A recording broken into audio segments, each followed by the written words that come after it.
Hey everyone, it's Editing Nikki here.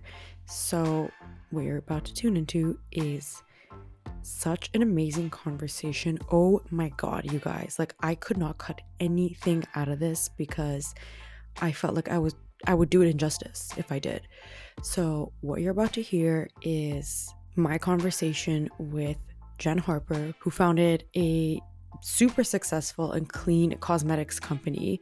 And when I say clean, like I could probably eat these products for dinner and be okay, but like obviously don't do that. In this episode, we're going to talk about turning trauma into purpose and turning our greatest weaknesses into our greatest strengths. And it also gets really interesting because Jenn discusses with us what you should be aware of as a consumer looking for beauty products that are safe for you and the planet, especially during a time now where every brand claims that they're clean and sustainable, and we're going to talk about what that really means and if we should even trust that label to begin with. And of course, stay tuned at the end of this episode where Jenn is going to share her patriarchy hack, which is so simple but so overlooked, which was a great reminder for me. So I'm really glad she mentioned this. This is also a great episode for anyone who might be feeling a little bit lost in life, or maybe you're in a rut, you're thinking about taking your next big step, and you just want to do something out of your comfort zone and you need that push of somebody who's done that and been successful at it. There's something in here for everyone. Also, because everybody loves a good discount, the Cheekbone team is giving a 20% off discount to all the pretty girls listening to this podcast. So if you're interested, you can head over to their website, cheekbonebeauty.com, and use the code NIKI20 for 20% off. I'll put all the details in the show notes, but I thought I'd let you know. So I hope you enjoy, and let's get into it. Hello to all the pretty girls tuning in. So, hi everyone, and probably the one guy who's listening to this, probably my dad. So, shout out to you. I am Nikki, your host. I am the baddest bitch in the building, not to be confused with you, who is also the baddest bitch in the building, and not to be confused with Jenn Harper, who is with us today. Jenn is the founder and CEO of Cheekbone Beauty, which started as a side hustle and is now in Sephora's across Canada and JCPenney's across the US. So, Jenn, welcome to the show. Thank you for having me. I'm really excited to be here. I love the title and I love your mic. Thank you. I bedazzled it. It didn't I come see like that. this. I love that.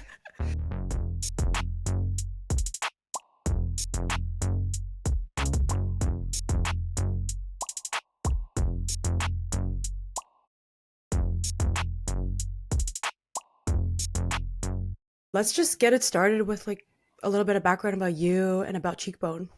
Yeah, for sure. So I'm the founder and CEO of Cheekbone, as mentioned. The business is about 8 years old. I had an actual like pop out of bed middle of the night dream back in January of 2015. This is like always a crazy story to tell, but it's like this is how the brand was born. But in the dream, all I remember are these three native little girls covered in lip gloss. Don't know how I knew it was lip gloss, but woke up, grabbed my laptop, and wrote out what is the foundation of our brand today. And that was to create a product. And at the time, it was just lip gloss, and use a portion of the profits to do something to support my First Nation Indigenous community. So I think a really important part is to understand like the time in history. So 2015 is the first year where the TRC released, which is the Truth and Reconciliation Report, about what the impacts were for the residential school system on Indigenous people in Canada. Turns out I'm 38 years old at this time, and I had no idea that this is what my grandparents survived, like lived through. And I always had just had these sort of stories and assumptions that my family was just dysfunctional. And I didn't know why, I couldn't understand why. But it all made sense when I started reading that report. And it all made sense when my family started to talk about these things, as did most of the country at that time. And the whole purpose of this idea that I had, and starting with that initial dream for the business, was like, could we create a brand where it was about making an impact on the community, could we do something like brands like Tom's Shoes or Patagonia where they're really focused on making social impact? And that was the original idea. And then also, like, I didn't have any experience in the beauty space. I was selling seafood or fish at the time when I had this dream and this new idea, but it was so real to me. I became so like, what's the like obsessed, honestly, with the business and how I was going to make this happen. That I literally spent all of my evenings and weekends just working on everything to do with this. And in those early days, you don't have a name for any, like, you just don't even know what any of it means. I look back now and I can't believe how much I didn't know. And maybe if I knew what I knew today, I might not have started the business. So sometimes being really naive to an industry can be helpful, but also very scary. Like, I'm sure we'll get into more of all of the stuff on the journey. But yeah, so someone wasn't in the industry, starts a beauty brand, and like you mentioned, is now available in Sephora in Canada and in the US. And of course, we have a thriving e-commerce store.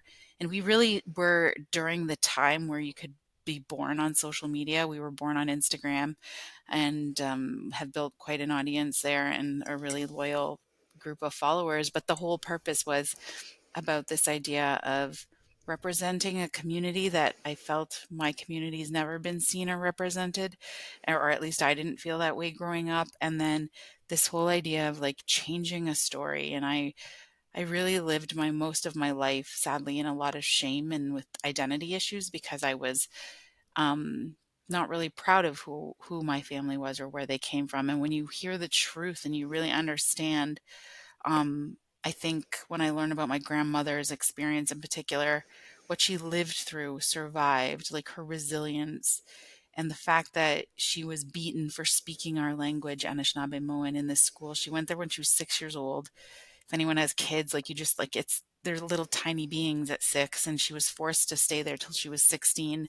And we all know the horror stories that people were physically abused, sexually abused, and obviously emotionally and mentally abused. And I think of how she lived through that, went on to have her own children, and I'm one of her grandchildren, and my entire family speaks Anishinaabe, and they couldn't beat that out of her. Like, she didn't allow that to happen. And so her resiliency literally empowers me to continue to work and build and do anything I can to support my community. For context, what Jen is talking about here is the residential school system, which were boarding schools run by the government of Canada and operated by the church. And the purpose of residential schools was to, quote unquote, kill the Indian in the child and assimilate them until they, quote unquote, no longer existed as a distinct peoples. So these schools were tools to carry out a cultural genocide, and Indigenous children, like Jen's grandparents, were forcibly removed from their homes and sent to these schools where they were prohibited from speaking their native languages. And many of these children were also physically, emotionally, and sexually abused by the teachers and staff running the school. Over 150,000 children were forced to attend these schools, and many of them never returned home. The residential school system ran from around 1831, and the last one closed in 1996. And to put that into perspective, that is a year before I was born. Now, the Truth and Reconciliation Commission, the TRC, which Jen also mentioned, was launched in 2008, and it was a nationwide process to gather these stories of residential school survivors. The TRC produced its final report in 2015 and issued 94 calls to action to address the legacy of the residential school system. And the commission also provided financial compensation to many survivors. But the trauma and the abuse that they encountered can't just be erased with a dollar amount. And the legacy of the schools continues to live on through its survivors, and it's passed down to their descendants through intergenerational trauma, which Jen shared that she and her family experienced. So you'll hear more about that in a few moments, and just a heads up that there is a mention of suicide coming up. You went from, somebody who, like you said, you were like ashamed of your identity, of your background, and now you've turned it into a form of empowerment and a brand that other people can resonate with, both Indigenous people. And by the way, for the our American listeners, when we say Indigenous or Native, we're just using them interchangeably. But you really took that and sort of flipped it on its head and created something that I feel like both Indigenous and non-Indigenous people can resonate with. Absolutely. Yeah. I think we all have different kinds of trauma, whether it's our childhood or our family's trauma, we all have these things that hold us back in certain ways or maybe make up a belief system that is necessarily not true. And I think it is really inspiring to understand that us as individuals have the power to change and create new stories for us, for ourselves, and for our families for the future. That's so true. And I feel like everyone has trauma, everyone has disadvantages that they have to live with. But when you understand those disadvantages or understand that history and then figure out a way to either empower yourself with it or use that in a way that you don't define yourself as that disadvantage. And I was reading this quote the other day. It said, and I might butcher it, but it said, the way we see the world defines the world that we see. So if Mm, you see a world that's sort of out to get you, you see a world that's a bad place, and it's really easy to fall into that mindset, then absolutely. you end up in that cycle and you can never come out of it. So I feel like your story is really powerful because you took that identity, you took that sort of history that you had, and you made it into a business, but you also made it into like a movement, I would even call it, that a lot of Indigenous girls and also just a lot of women who don't feel represented in the beauty industry can look at this brand and see themselves reflected in it. Yeah, it's yeah, so important to I think have these kinds of conversations, I never want to discount the true stories that come from our communities. Like there is so much pain and trauma, but you're absolutely right. They do not have to define us. Like a little bit more on the backstory is I have that dream, but that comes 2 months after I got sober. So sobriety was on my path, meaning I had a battle with addiction, and alcoholism for many years, and was working on overcoming that. And really tragically lost my brother BJ to suicide just before launching the brand. And these are things that are very common in my community. And what I recognize now is these are symptoms of essentially the residential school system assimilation, a robbery of culture, all of these are all symptoms of that, right? And that's what generational trauma essentially is. And so we could focus on all those negative things, like you said, or I literally sat and I was like, how do we create a new story? Like, yeah, that happened to us. And yeah, these are things that are still happening to us, but can we literally turn that around? And I felt like my own experience of trying to rebuild myself after sobriety and this path, I was like, you can sort of tear down the exterior and go back to your foundation and start over, right? Like a complete rebuild, like we would do with a house. And I felt like I was doing that personally. And I was like, how can I show other people that that's possible? And that I think a lot of time the pain that comes from our past and the things that we have done and the mistakes that we made, we tend to let them like really take over and think that there's no way past that. And that was one thing that for sure I knew was holding me back for many years was like, oh, I've made all these mistakes. Look at this is like I'm ashamed essentially of this addiction and all the sort of things that came because of it. And then I recognized how can this isn't the time where I can turn things around and I can show myself really at the end of the day that's who the most important person was, that I could be a different person. And I really want anyone who's suffering in that way, whether it's with generational trauma or their own personal traumas or just past mistakes, that you don't have to live in that. Like that's something, a decision you made, and you can move on from it, and we can learn the most from sometimes the biggest mistakes we make. Totally. And I feel like guilt and shame are just ways of repeatedly punishing yourself for something Hmm. that already happened. Like you're reliving something in the past and like bringing that back into the present where it doesn't belong No, anymore. You know, that's just part of your history, but it exactly. doesn't need to be part of who you are today. And I think a lot of the things that you're talking about also touches on the themes of this podcast and what I talk about all the time, which is overcoming things that are trying to hold us back, especially as women, but also Hmm. just considering like different backgrounds, different experiences that every person has. And I had an episode on guilt and like removing guilt from your emotions because it's debilitating. It's pretty useless, in my opinion. Like, I don't see any purpose to guilt aside from holding you back. So it's really powerful hearing you talk about that and giving a real life example of how to overcome shame and guilt and adversity and turning it into something really powerful. So I think that's amazing. And I want to ask, and this is in a little bit of a similar vein, but also pivoting a little bit, is there like a feminine superpower that you've discovered in yourself as you built this business or as you became sober? Like any experience, is there a feminine superpower that you discovered? Yeah, I really feel the, I don't even know how to describe it. Like, I feel like the things that were my greatest weaknesses have become my greatest strength, right? Like addiction.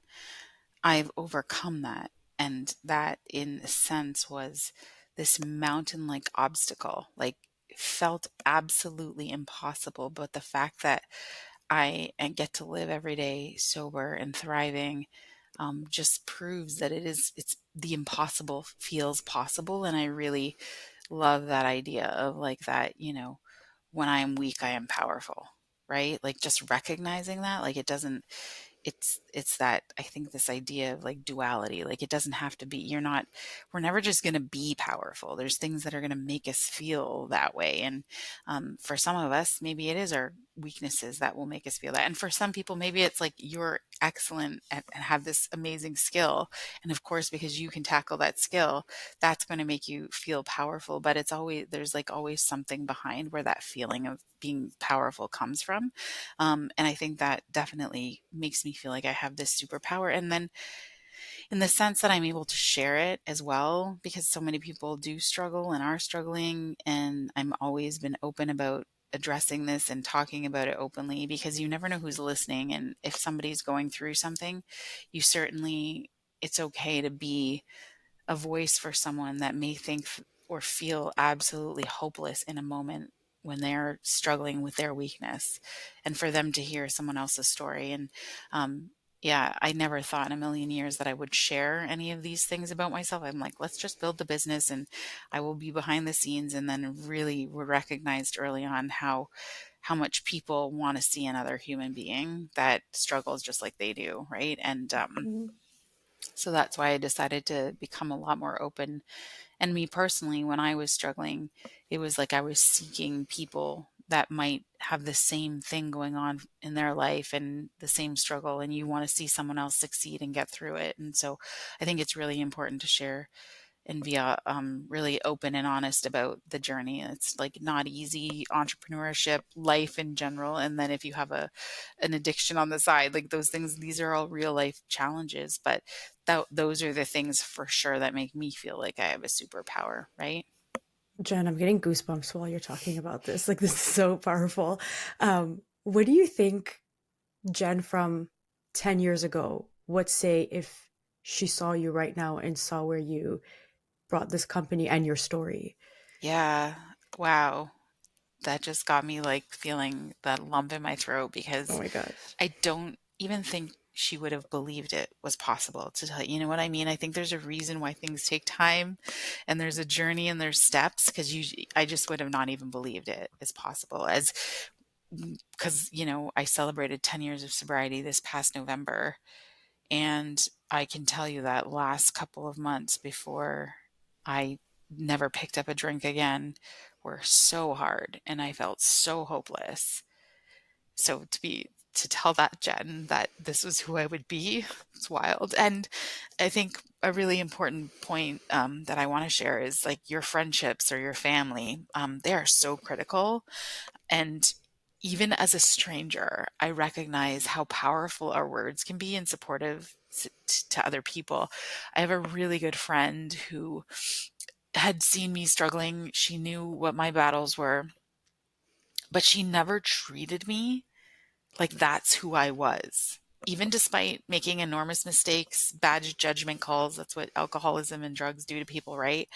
Um, she never made me feel like she was judging me, like, oh my God, here she go, like never. And a year after I got sober, she said to me, just out of the blue, she was like, this is the version I knew that existed.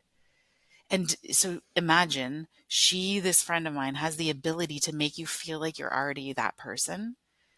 And I think that's just such a special quality as fellow human beings, like in humanity. If we can you imagine we can be that person for somebody, because I recognize how powerful it is not only to have, I was very lucky to have a loving, supportive family, but a friend like that as well, right? And it's really, it takes a village to do anything, and I think no one's going to do anything on their own. So just knowing that you need the support of your family and friends and community, and there's people out there, like we may not recognize it, you may feel all alone, but there certainly is people out there.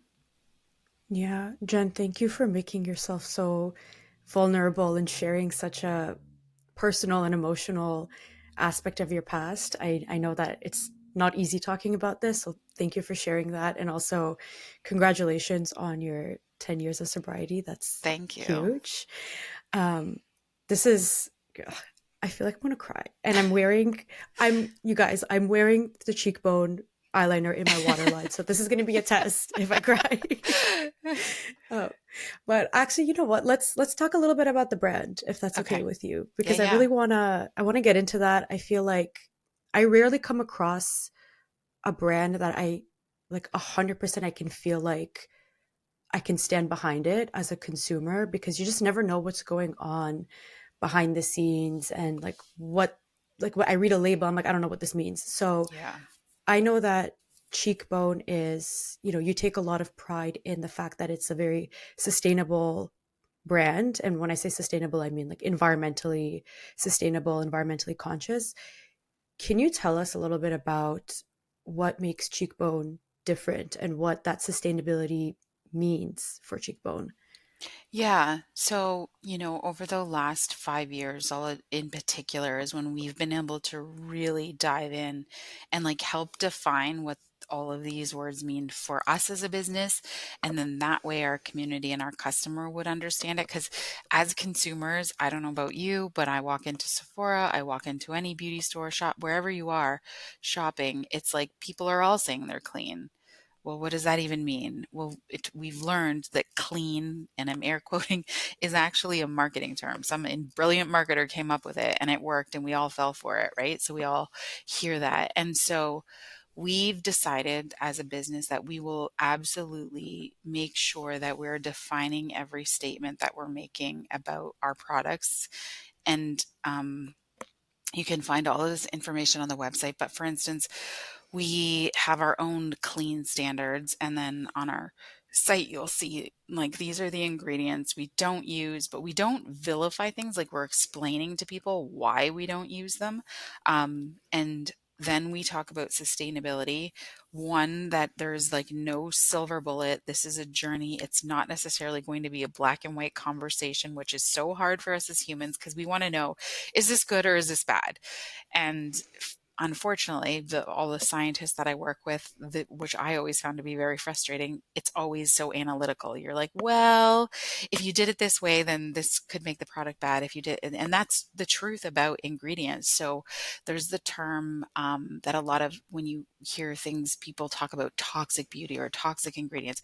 Well, toxicology is a whole category in science in itself. And so you would want to definitely speak to a specialist regarding that and what that means. And then what we have is Canada, Health Canada, United States, there's the FDA, and in the EU, everybody has like all of these different standards of what is safe and okay for products. And so we've gathered all of the information and we take this very not only a scientific vantage point, but from our brand's perspective, it's also very holistic because we've taken this concept of indigenous wisdom and then marry it with Western science. And that's literally how we view the making and creation of our products. So even from the raw materials, and that means the things, everything that it takes to make a lipstick. So a lipstick is an oil, a wax, and pigment, right?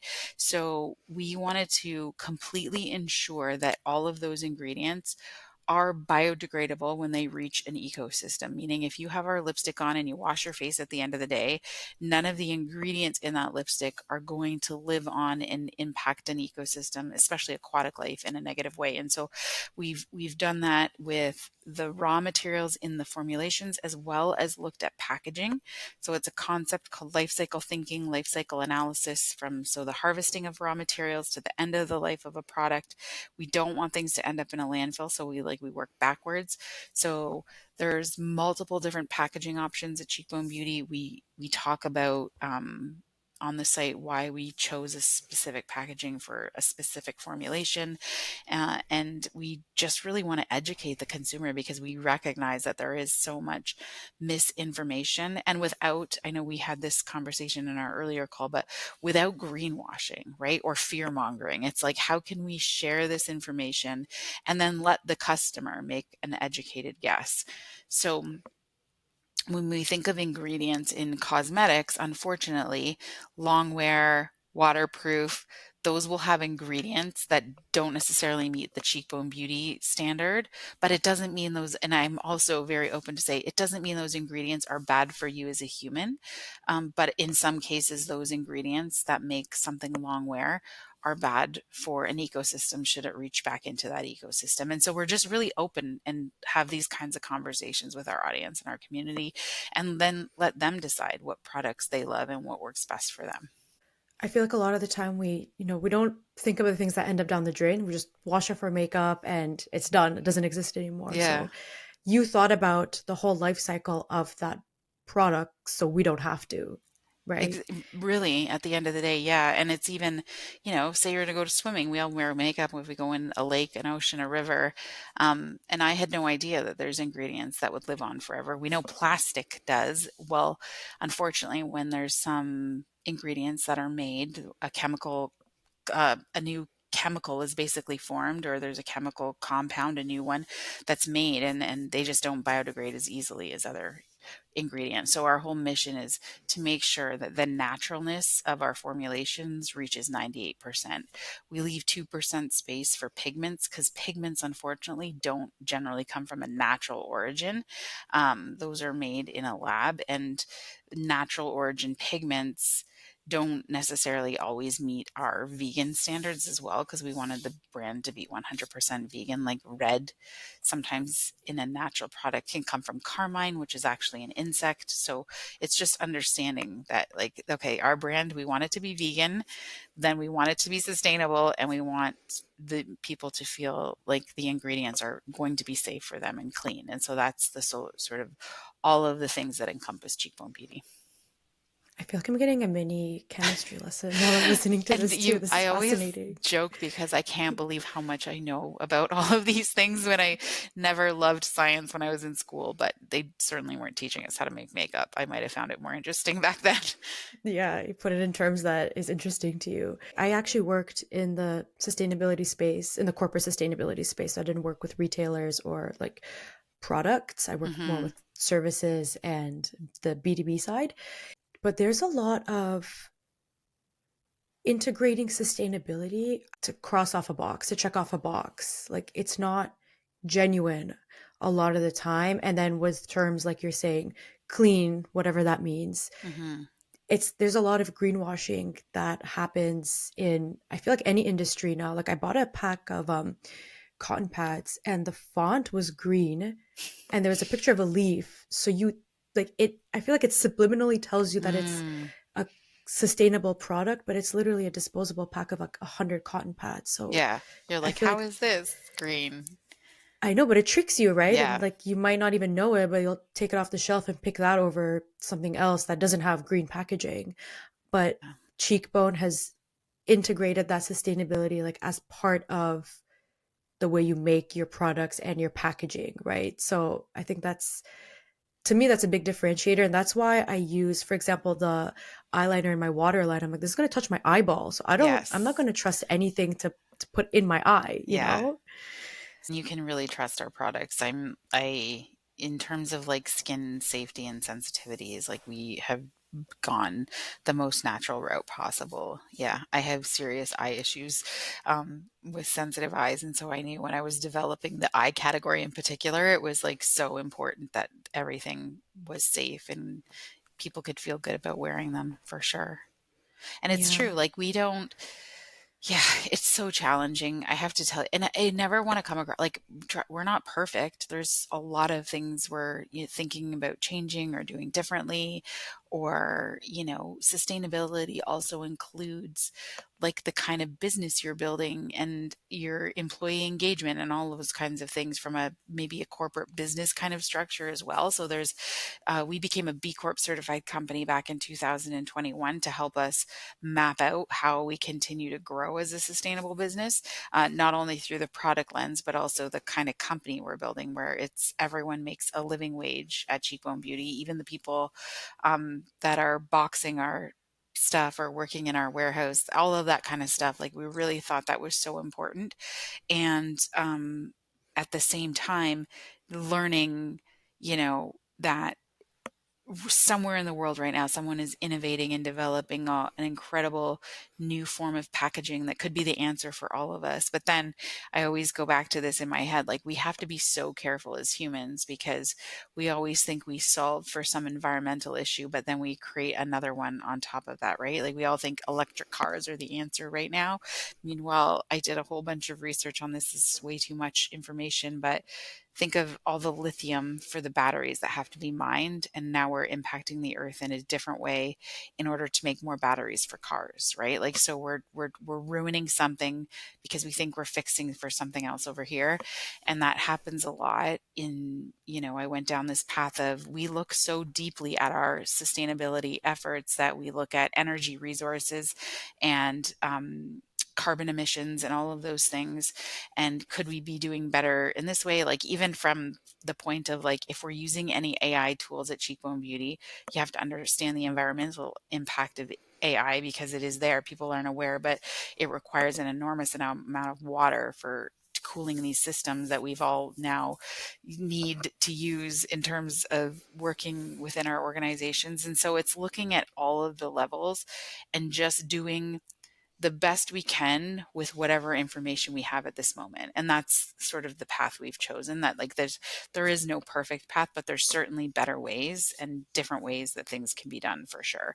And I think big companies, unfortunately, they are bound to make decisions unless there's government policies coming down the pipe, which we know that is happening in many countries, but not all countries don't care about environmental issues, right? That they make decisions that answer to their stakeholders. So the moment you're buying something from a giant conglomerate, they have to answer to the people's pockets that they're supposed to make their wallets bigger, right? And so a decision will be made in a boardroom that isn't impacting the planet, and because of their size, it's a grander scale. And so I think the whole idea of us as consumers really do, as much as I always felt like it's really hard for a consumer to understand what decision to make at a checkout, right? But if we just become a lot more thoughtful and ask better questions to brands, organizations, like I always say to people, like, because, the barrier into the beauty industry is not hard. There's a manufacturer out there that will put your brand's logo on a product and you can call yourself a beauty business. But I can guarantee you that brand that you'll find on Instagram or TikTok has no idea where their shea butter is coming from, or even if they're using a natural ingredient like shea butter. They could not tell you if the pigment that's going in the product has been tested for heavy metals. They could not tell you if a human being is being impacted by slave labor or child labor because they don't even know how to make the product. Like they're just buying it from someone else, and they're essentially a middleman to the consumer, you, right? And you think everything's so cute. They've made this cute brand.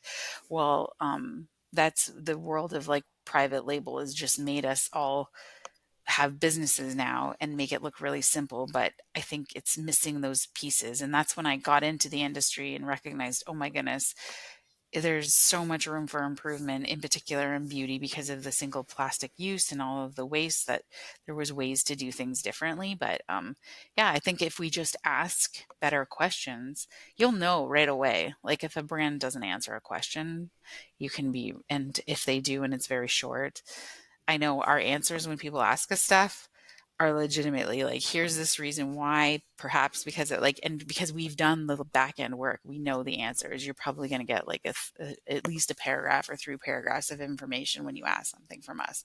And if a brand's not doing that, then they're not doing the work. Right. I mean, we're having this conversation right now, and I feel like that wouldn't be possible with certain brands, right? Or maybe a lot of brands, I don't know, No, but yeah, they're not aware of actually what's going into the product for sure. Right. And I will say this, big companies like L'Oreal, Estee Lauder, they have huge legal teams. And so it's really important that organizations like that, I'll tell they can answer questions. They might not be using the best ingredients or the best, but they will legally answer and have to answer questions in a certain way. I'm talking about the level of the tons of indie brands that exist now when they're just really buying products and they don't know really what's in them, right?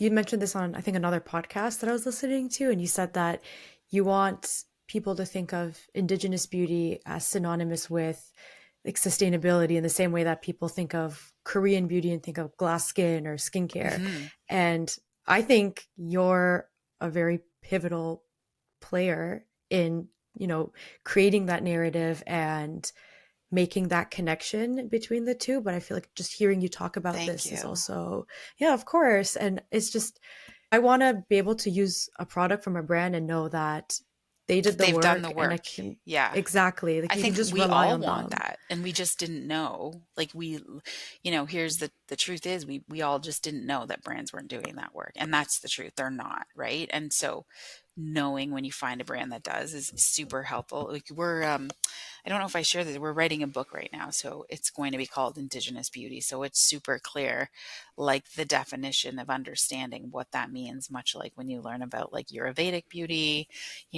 or Korean beauty and French beauty. Like we all kind of know what those things mean. And so this book will help define that for the world. That's exciting. Do you have Yeah. a potential release date for the book? September 30th is our goal for this year. Yeah, it's been a lot of work because you're Yeah. working in the business, and then this is like a side project outside the business, but about the business same time. So, but yeah, it's been so exciting just because I feel like I've been pitching this idea to whether it's retailers or investors and people in our space for so long, and the book will just be like, here's all the information you need, right? Like here it all is, we've laid it all out for you, this is what it means. And I'm really inviting like my indigenous community as well into this, because I started an indigenous beauty collective last year, and it's 3 other brands that I know work really hard on the same things like the way we do at Cheekbone. And so that's where they were invited into this. And it's like, let's define for the world all the work we've done. One's a skincare brand, one's an eczema brand, and one's a hair care brand. But it's all with a mission of sustainability and how we've used our indigenous cultures. We all come from different indigenous cultures too, all within Canada, but anyway, it's just really neat to be able to answer that question for people and have it like laid out in chapters. Yeah, for sure. I need a copy of that book when it comes Yes, out. we'll I'm get you one excited. for sure. um, Jen, I want to pivot a little bit. You talked about pitching, and this actually brought up a question I wanted to ask you around. Maybe it's not totally related, but when you were building Cheekbone, like going into investors, for example, were there difficulties that you encountered as a woman trying to build this business and sort of get people on board with it, whether it was to get funding or something else? Yeah, I think at the time there was so much information in this space about how much how much money is not invested into women led and run businesses. And it was like really shocking and eye opening, and a lot of discouragement actually. When you like see the real numbers, you're like, oh, wow. Like that's when you think of all the capital in the world from all the private equity, whether it's bank funding, wherever, like all the money is going to men essentially, and their Hmm. businesses and their ideas. And, then I thought about it, and I really decided not to focus on it because I found it to be really discouraging. I'm like, okay, why would I don't I'm the type of person that tries to like block out, I think, the negative. And I don't know if that's bad or good, but it helps me just move forward and do the work to prove that we have something, we're on to something, it is something good here, right? Like, and so that my energy is going in that. And the truth is, yeah, it is hard for women. It is hard for us. There's, a history of reasons why that someone wouldn't invest in a woman, and none of them are true and none of them make any sense. I find every female entrepreneur that I've ever worked with is not only working on an incredible business, but also working on like supporting their community, which, I think it's so unfortunate that in the male business space, it's all about how much money that everyone can make, right? And I think that's why people are listening to those conversations, whereas we're coming at them with our great business plan, and then it's like, and this is what we're doing for community too. And that's what I love about a lot of women and female entrepreneurs I've been had the pleasure of working with and being surrounded by over the last few years, is just this idea that we think about community. And I don't know if it's going to change. It doesn't feel like it is, honestly. The numbers haven't changed in the years that I've been doing this. Um, and when will we see more money invested in women? I don't know. I know there's a lot more women funds being popped up, but unfortunately, I think the few that I've had the conversations, is like the requirements are still the same. Like nobody is taking, like I think of a like a line item for like impact, and how do you value impact, and how can you prove that impact is making a difference in the world? Well, it's really hard, right? And I think Yeah. that's the problem, is I think we need to figure out how do we define impact, and how that's actually helping our communities or our society in any way. And if we could, possibly we could have different conversations around who's getting money and why. Hmm. And I feel like things like impact, where it might not be measurable through hard data a lot of the time, it's Exactly. hard to make that point when you're speaking, especially like if you're speaking to like a male panel, for example, where they want to see like numbers and empirical evidence and figures, and you're like, well, I have more anecdotal things, or I have, I remember hearing you talk about this, like the power of your gut feeling and your instinct. And it's like, how do you explain that to someone, when you know in your gut that something is right and that's the thing that you need to do? Hmm. As women, I feel like we have a really strong sense of instincts, but how do you explain that to people who might not get it and then turn And it into, my board is men and me. And well, we now have another woman on the board, thank goodness. But it's just like we had this great strategy last year, and then some of the things, it's just like, I don't know. When I knew in my gut it wasn't right, and we did it because we agreed on it as a board, and they didn't pan out. And there's no one to blame, because we get to say the final, yeah, let's go ahead. But it's interesting that it's like, oh, anytime I haven't listened to my gut, it's always been a big mistake. And so, hopefully going forward in the future, I really do pay attention just to that gut feeling, because you really need to. Like, it's so true when it's giving you that message, like, listen. Yeah. Yeah, yeah. And I did like a little bit of digging about what a gut feeling is. And I've talked about it in this podcast like so many times. It's actually, a lot of it is psychological. It's your brain gathering information from, for example, the person you're talking to, and like Hmm. subconsciously picking up their tone of voice, their facial expressions, their micro expressions, their body language, and like internalizing all of that And you're like, and there's making sense something of not it. right. Yeah, and you don't Yeah. even know it consciously. It's like your Yeah. subconscious is doing this. So it's Yeah. it's really interesting. But how do you I mean, as the matriarch of Cheekbone Beauty, how do you incorporate femininity and that like feminine touch into your leadership style? Yeah. I mean, I think because when you start the thing, the business, the company, you're the one in charge, you get to make the rules. And so when we were building Cheekbone, we really honed in on my indigenous roots using a lot of like indigenous teachings and even with the company structure. So we used something called the seven grandfather teachings to build out our company structure and turned it into sort of three main categories. And there's many times where emotions come into play. And I remember being in the corporate world before where not in a million years could you feel like you could cry.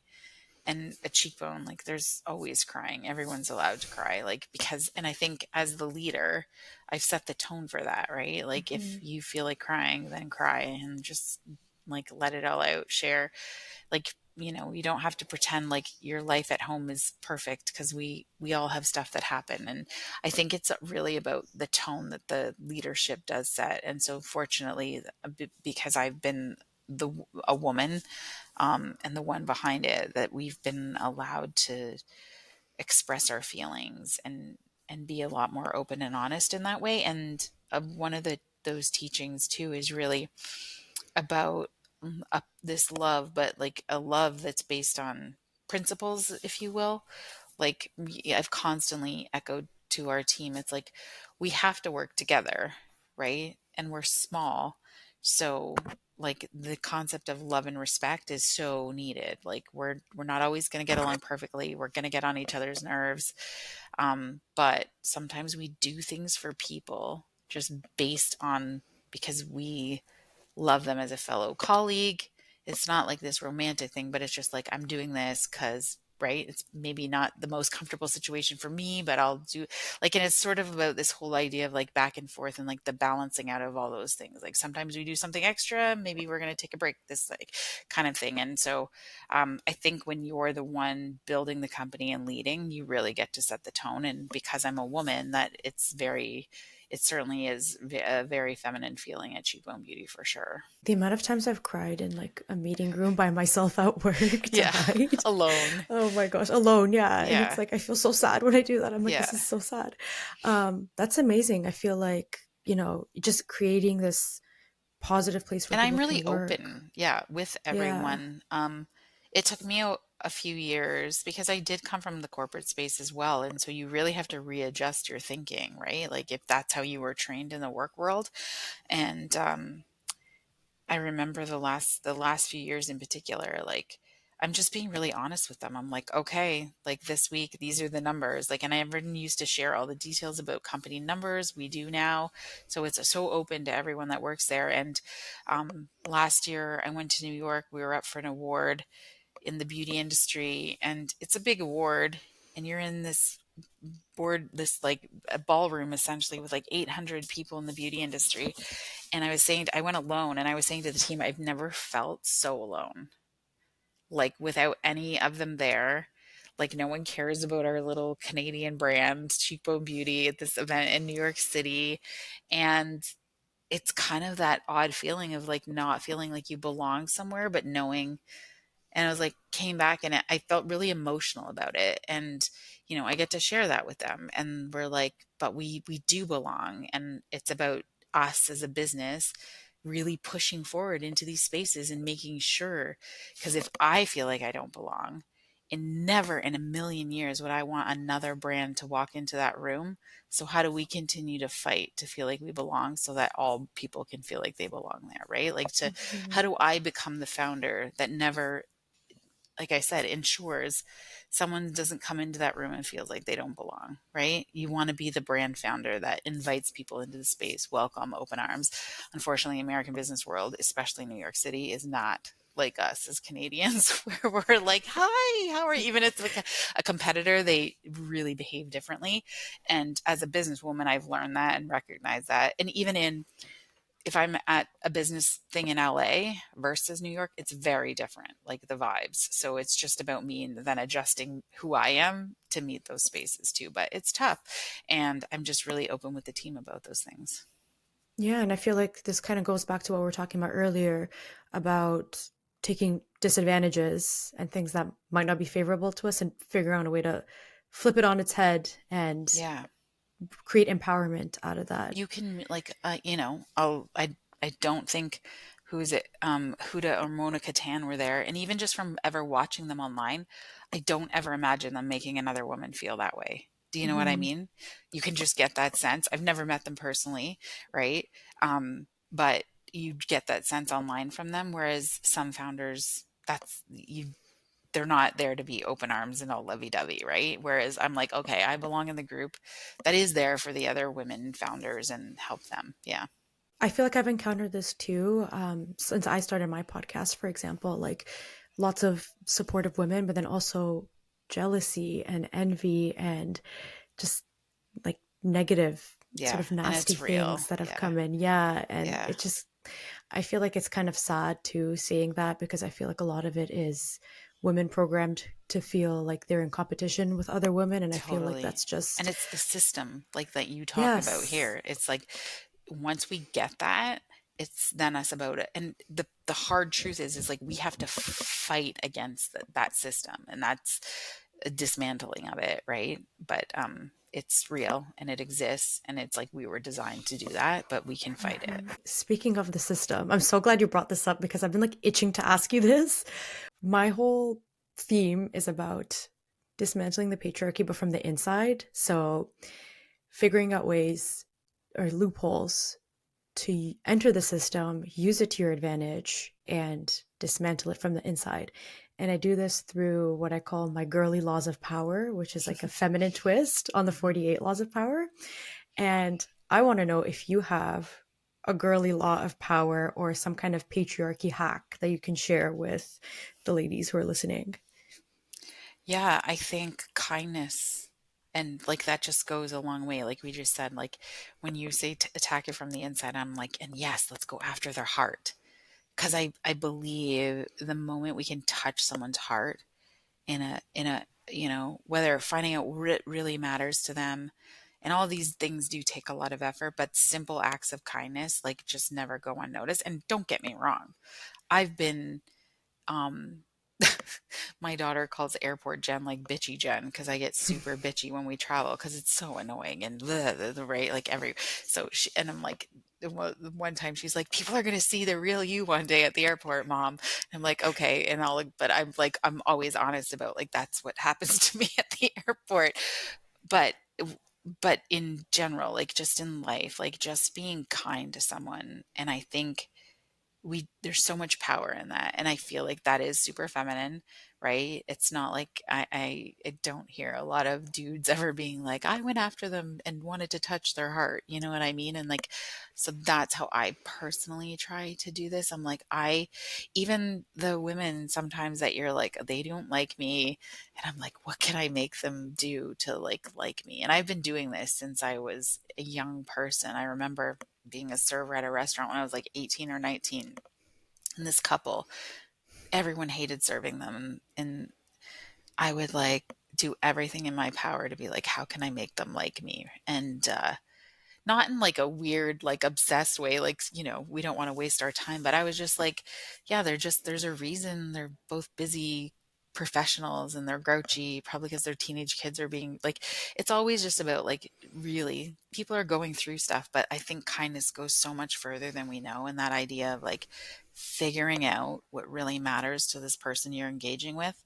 And then when you can touch their heart with that little bit of information, I think the relationship just goes so much deeper.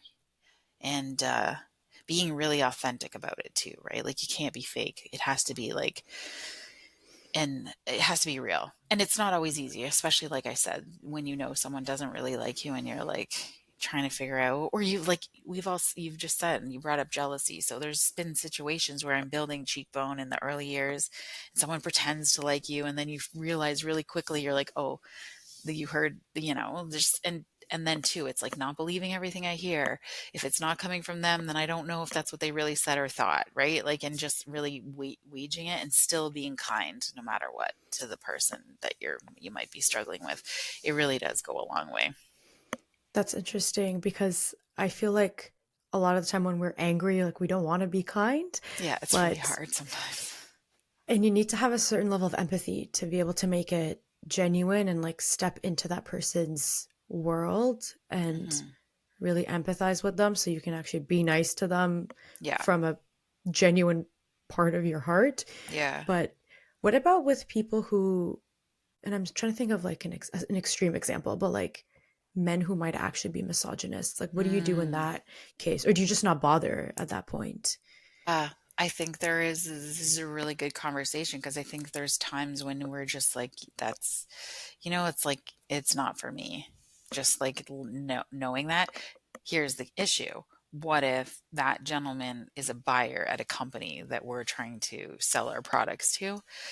That's where it becomes a big challenge. So it's like, when do you really work on that? And like you said, empathy is really powerful because I truly believe, and I honestly believe this in my heart, that people don't even know sometimes why they're behaving the way they behave. Like, because I've done so much personal work, I recognize how trauma shows up and how it plays up. Like, this person could have had a horrible mother, and it's a guy, and he's being a menace, like, and that's his issue. That, it's so there could be a multitude of reasons. And so really tapping into that empathy is huge in those situations, especially when it's a relationship that you need to work, right? When it's a business relationship, that you don't have control over, but you have to get this person to at least respect you to some degree or like you or be able to manage working with them. Yeah, it's not easy. Yeah. But if you don't need to, there are times when you can be like, okay, I don't need to do this one. Like Yeah. the troll Yeah. online, you don't need to they don't need to be in your life. They don't matter to you. Yeah. I have so many trolls, girl. I understand. I get it. Yeah. Aw, that Yeah. sucks. We have this conversation a lot at work because sometimes you get like these flippant comments and you're like, what does that even mean? And then I was like, let's play the game. I don't know if it was Keen and Peele, where it's like the text were going back and forth and one person was super happy and the other one was super angry. So now when we get a troll, I'm pretending they're being like super supportive. Like that's how I flip it in my head and I'll respond back like all happy and be like, thank you. We love that color, even though they said it like looked like garbage or something, right? But I was like, let's just play that game and do that because I mean, it makes me feel better. That's so funny you say that. I do that too. Like I'll play with Yeah. them, I'll joke with them. Like they're so serious. They're like, "Oh, you're ugly," and blah blah blah. I'm like, Yeah. "Oh my god, Thank you think I'm you. pretty?" Thanks. Yeah. Yeah, it's like Yeah. it's honestly you just got to make it a game Yeah. because what else are you gonna do? Um, Jen, I feel like I can talk to you for like the rest of the day. This has been so amazing, but I feel like this is a good place to end off. I feel like we're giving people like some food for thought. I just want to ask one last thing, which is, do you have a makeup hack? For example, Patrick Ta says to use powder blush and then cream on top. And then Mm. that gives you like a glowy look. That's what I did today. So, do you Hmm. have a makeup hack for the girls? Well, I have a couple, and I guess it all just depends what look you're after. But with our eye products, because again, we remove the ingredients that make things long wear and like stay in place. So for environmental reasons, so we developed our moon dust, and we make sure that that product, when we talk about it online, we talk about, I'm like, this product again, also made naturally derived, but it will help your eye products, lip products, cheek products, face products stay in place longer. And we share those hacks with people all the time for sure. And not only does it do that, but then it helps minimize pores, reduce shine. So it's like this incredible, we call it like magic setting powder because it does everything, but it's called moon dust. And we're like, because it's from out of this world. That's so cute. And Actually, yeah. I've seen you guys do a lot of, especially you, on your Instagram, doing lots of hacks and sort of tips on how to use your products. So, do you want to let us know where we can find you? Yeah, so Sephora Canada, JCPenney in the US, and then cheekbonebeauty.com, both sides of the border. And yeah, and any small boutique, if we're not in there and you want us there, let us know. I always say, tell us if there's some place in your hometown that sells makeup and we're not there, we're like, we'll reach out to them and be like, hey. Should we DM you on Instagram? Is that the best place Yeah, to reach for you? sure. Yeah, for sure. Awesome. Great. Jen, this has been amazing. Thank you so much for spending the time to talk with me today. I've learned chemistry, I've learned to be kind, I've learned so much. So this has been great. No, thank you. There you have it, everyone. That was Jenn Harper from Cheekbone Beauty. I feel like there couldn't have been a better person to embody what it means to be a bad bitch. So check out Cheekbone on Instagram, on TikTok. I'm going to leave the links in the show notes. I'm also going to leave links to Cheekbone's website and also to Sephora, Canada, and JCPenney in the US, so you can check out their products. And let me know if there are any other guests that you want me to feature on this podcast. Send me a DM on Instagram or TikTok, or drop a comment on Spotify or on YouTube. And in the meantime, stay bad. Love you. Bye.